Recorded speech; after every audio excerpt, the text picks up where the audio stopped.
নমস্কার, কেমন আছেন আপনারা সবাই? দেবযানীস রান্নাঘরে আপনাদের স্বাগত জানাই। আজকে বানিয়েছিলাম মোচার পাতুরি। সচরাচর এই রান্নাগুলো এখন আর আমাদের বাড়িতে হয় না বিশেষ। কারণ ঝামেলা। এই ঝামেলার জন্য কিন্তু রান্নাগুলো আমরা অ্যাভয়েড করে যাই। কিন্তু খুব সহজ পদ্ধতিতে কিভাবে এটা বানিয়ে নিতে পারেন, যেটা আমাদের বাড়িতে তৈরি হয়ে থাকে, সেই রেসিপিটা শেয়ার করছি। ভালো লাগলে অবশ্যই আমার চ্যানেলটাকে ফলো করবেন। আর একটা লাইক, শেয়ার, সাবস্ক্রাইব করতে কিন্তু ভুলবেন না। এখানে আমি মোচাটাকে ছোট ছোট করে কেটে সেদ্ধ করে নিয়েছি। মোচা কিভাবে কাটা হয় আর সেদ্ধ করা হয় সেটা কিন্তু আগের একটা ভিডিওতে আপনাদের সাথে শেয়ার করেছি। সেই জন্য এখানে কিন্তু আর শেয়ার করলাম না। এটাকে ভালো করে সেদ্ধ করে ঠান্ডা করে নিয়েছি। এবার এটাকে হাত দিয়ে একটু স্ম্যাশ করে নিচ্ছি।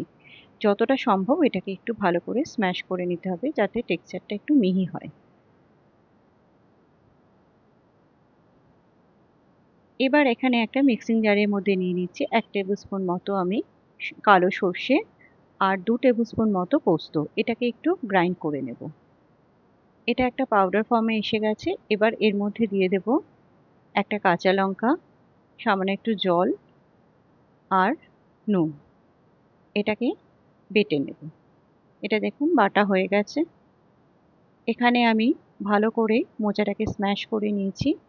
এর মধ্যে দিয়ে দিলাম সর্ষে পোস্ত বাটাটা, দিয়ে দিলাম একটু হলুদ গুঁড়ো আর দিয়ে দিলাম বেশ কিছুটা পরিমাণে সর্ষের তেল। এখানে দিয়ে দিচ্ছি কিছুটা চিনি আর দিয়ে দিচ্ছি সামান্য একটু নুন। নুনটা অবশ্যই বুঝে দেবেন, কেননা যেহেতু সর্ষে পোস্তর মধ্যেও একটু নুন পড়েছে। এটাকে ভালো করে মিশিয়ে নেব।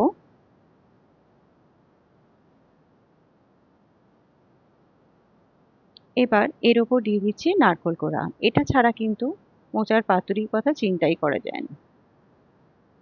এটাকেও ভালো করে মিশিয়ে নিতে হবে। আর আরেকটু সর্ষের তেল এখানে দিচ্ছি। এখানে কিন্তু তেলটা একটু বেশি লাগে। নুনটা একটু কম লাগছিল আমার, ওই জন্য এখানে আরেকটু নুন দিলাম আর দিয়ে দিলাম 4টে কাঁচা লঙ্কা। এটাকেও ভালো করে মিশিয়ে নেব।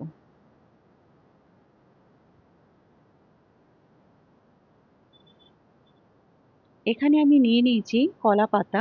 এটাকে ভালো করে পরিষ্কার করে ধুয়ে নিয়েছি।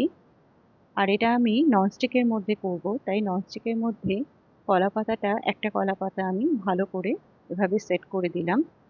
তার উপরে আমি মোচার মিক্সচারটা দিয়ে দিচ্ছি। এটাকে হাত দিয়ে চারিদিকে ভালো করে ছড়িয়ে দেব, যাতে এটা ইকুয়ালি চারিদিকটা কুক হতে পারে। আর আরেকটা কলা পাতা এভাবে ওপর দিয়ে দিয়ে দেব। চারিদিকটা ভালো করে ঢেকে দেব এবং এর উপরে একটা ঢাকনা দিয়ে এটাকে একদম লো ফ্লেমে ০.৫ ঘন্টার জন্য কিন্তু এভাবেই ছেড়ে দেব। ০.৫ ঘন্টা বাদে এটাকে তুলে দেখে নেব এর টেক্সচারটা কিরকম এসছে। দেখুন কলা পাতাগুলো কিন্তু অলরেডি পুড়ে যেতে শুরু করেছে। এবার এটাকে একটু হালকা হাতে নাড়িয়ে দেব। মানে ওপরেরটা নিচে আর নিচেরটা ওপরে এভাবে একটুখানি ঘুরিয়ে দিতে হবে, যাতে সব দিকটা ইকুয়ালি এটা ব্রাউন হতে পারে। দেখুন তলাটা একটা ব্রাউন টেক্সচার কিন্তু অলরেডি চলে এসছে। এভাবেই এটাকে সব দিকটা এভাবে ঘুরিয়ে ঘুরিয়ে দেব।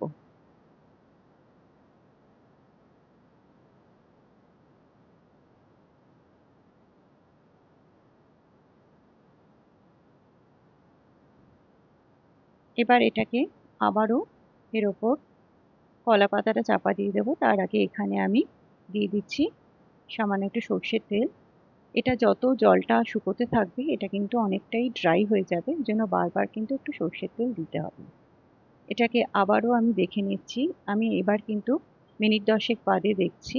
প্রথমবারটা ০.৫ ঘন্টা রাখলেও পরেরগুলো কিন্তু মিনিট 10-15 বাদে বাদেই দেখতে হবে, যে তলাটা যেন বেশি পুড়ে না যায়। এবার দেখুন তলাটা এরকম ব্রাউন হয়ে গেছে। আবারও এটাকে ভালো করে উল্টে দিলাম। এটা কিন্তু খুব ইজি রান্না, কিন্তু একটু সময় তো লাগেই এটা। আপনি এটাকে বসিয়ে রেখে কিন্তু অনেক কাজ সেরে নিতে পারেন।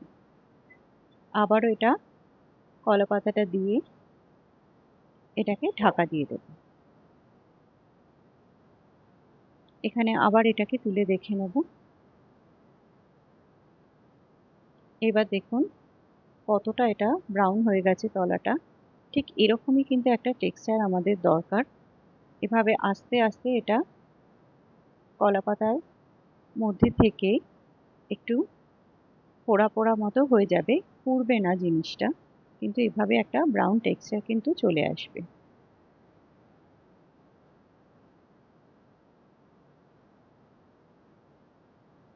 এখানে আবারও আমি এটা ঢেকে দিচ্ছি।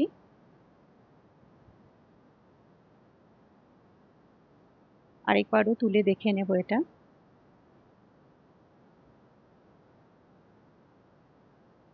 এখানে দেখুন এটা কিন্তু আমার বেশ অনেকটাই হয়ে গেছে, এবার অনেকটাই ব্রাউন হয়ে গেছে।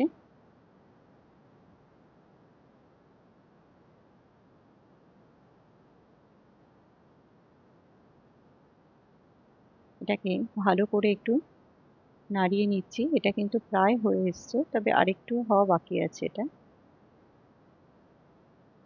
এখানে আবারও একটু ঢেকে দিচ্ছি। এখানে আবারও আমি তুলে দেখছি এটা। এটা কিন্তু দেখুন অনেকটাই হয়ে গেছে, কিন্তু এটা যেহেতু ড্রাই হয়ে যাচ্ছে আর একটু সর্ষের তেল কিন্তু এখানে দিয়ে দিলাম। এবার এটাকে আরেকবার দেখে নেব।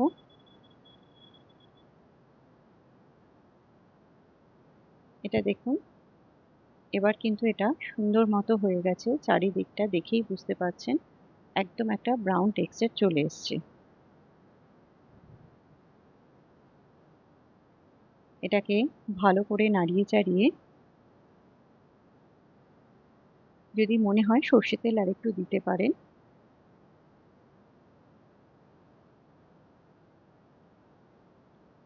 দেখে বুঝতেই পারছেন টেক্সচারটা একদম রেডি। এবার কিন্তু এটাকে নামিয়ে নেব। আমি ওপর দিয়ে একটুখানি সর্ষের তেল আর কাঁচা লঙ্কা দিয়ে এটার পরিবেশন করেছিলাম। গরম ভাতে অবশ্যই একবার বানিয়ে দেখবেন, এটা অসাধারণ লাগবে খেতে, এটা বলতে পারি।